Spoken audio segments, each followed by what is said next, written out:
Killer B once again. Tauya ndine ghetto story. I see.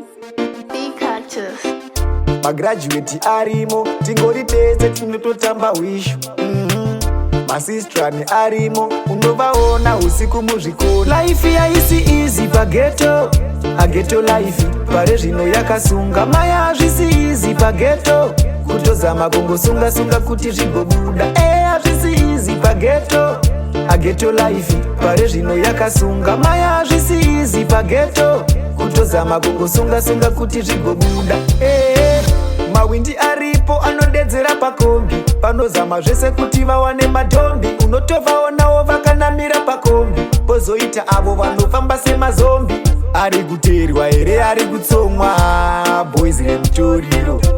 Ari kuteerwa here ari kutsomwa, timu. Life yaisi easy paghetto, a ghetto life. Pare zvino yakasunga, maya zvisi easy paghetto. Kutozama kungosunga sunga kuti zvigobuda. Zvisi easy paghetto, a ghetto life. Pare zvino yakasunga, maya zvisi easy paghetto. Kutozama kungosunga sunga kuti zvigobuda. Survivor, survivor, panotoda ghetto survivor. Survivor, survivor, ine ndiri ghetto survivor. Magraduate arimo, tingori tese tinototamba wishu.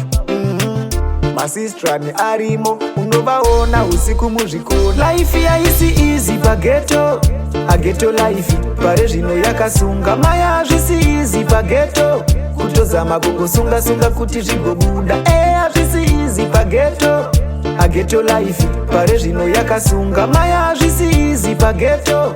Kutozama kungosunga sunga kuti zvigobuda. Mawindi aripo anodedzera pakombi, panozama zvese kuti vawane matombi. Unotovaonawo vakanamira pakombi, pozoita avo vanofamba semazombi.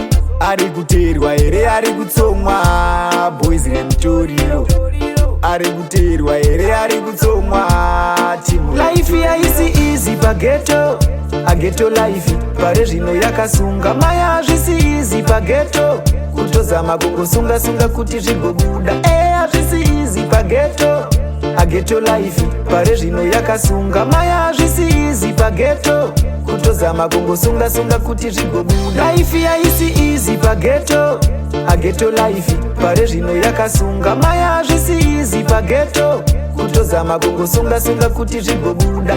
Zvisi easy paghetto, a ghetto life. Pare zvino yakasunga, maya zvisi easy paghetto. Kutozama kungosunga sunga kuti zvigobuda.